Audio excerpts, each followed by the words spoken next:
Hi hello welcome to Kiran TV news.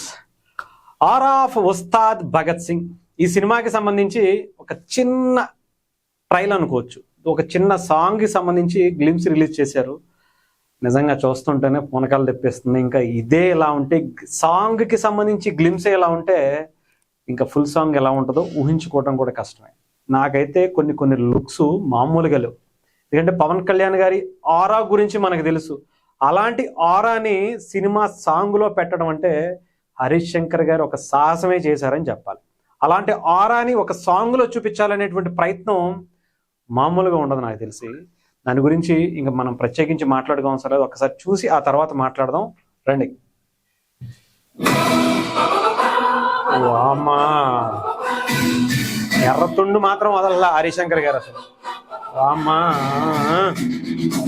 బా look చూడండి అసలు.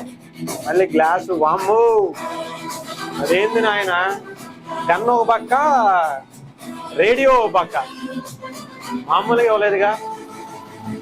ఆరాని మొత్తాన్ని క్రియేట్ చేశారు ఇక్కడ.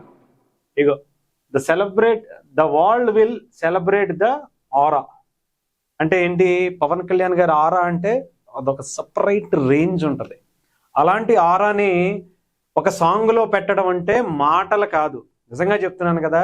వీళ్ళ ముగ్గురు ఇప్పటికే ఒక హిస్టరీ క్రియేట్ చేశారు. పవన్ కళ్యాణ్ గారు, హరీష్ శంకర్ గారు, దేవిశ్రీ ప్రసాద్ గారు.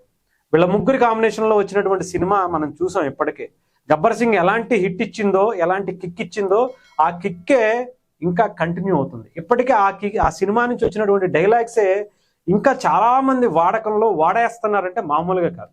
అలాంటి డైరెక్టర్ హరీష్ శంకర్ గారు, అలాంటి మ్యూజిక్ ఇచ్చినటువంటి దేవిశ్రీ ప్రసాద్ గారు, అలాంటి ఆరాకి బ్రాండ్ అంబాసిడర్ పవన్ కళ్యాణ్ గారు.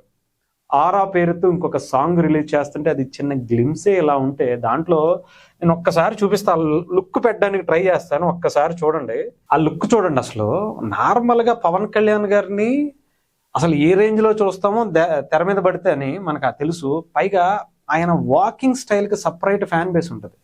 అసలు అలా నడుచుకుంటూ వస్తే చాలు థియేటర్లు తగలడిపోతాయి అనుకునేటువంటి రేంజ్ ఆయనకున్న ఇమేజ్ అయింది. అది ఇప్పటి నుంచి కాదు, ఎప్పటి నుంచి మీరు ఎక్కువగా చూస్తే ఆయన సినిమాల్లో వాకింగ్ స్టిల్స్కి అసలు అభిమానులు కుర్చీలో కూర్చున్నటువంటి సందర్భం కూడా ఉండదు.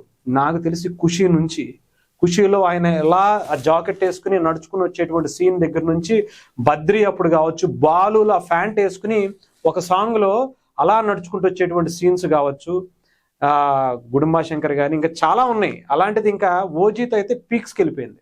ఆ వాచ్ పట్టుకుని ఆయన ఆ వింటేజ్ లుక్లో ఆయన వచ్చేటువంటి లుక్కి ఒక సపరేట్ ఇంకా అసలు ఒక రేంజ్ ఉంటుంది అది.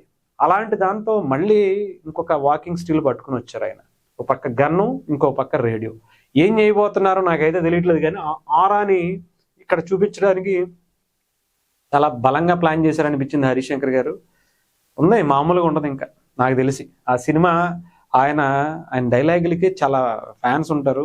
అది కూడా హరీష్ శంకర్ గారితో పవన్ కళ్యాణ్ గారు ఇచ్చేటువంటి ఆ డైలాగ్స్కి ఇంకొక రేంజ్ ఉంటుంది, దానికి ఒక సపరేట్ ఫ్యాన్ బేస్ ఉంటుంది. దాన్ని ఇంకా ఎక్కువ చేసుకునేటువంటి పనులు అయితే నాకు తెలిసి పెట్టుకున్నారు. 22వ తారీఖు అంట ఫుల్ సాంగ్ చూడడం కాదు, చింపేద్దాం.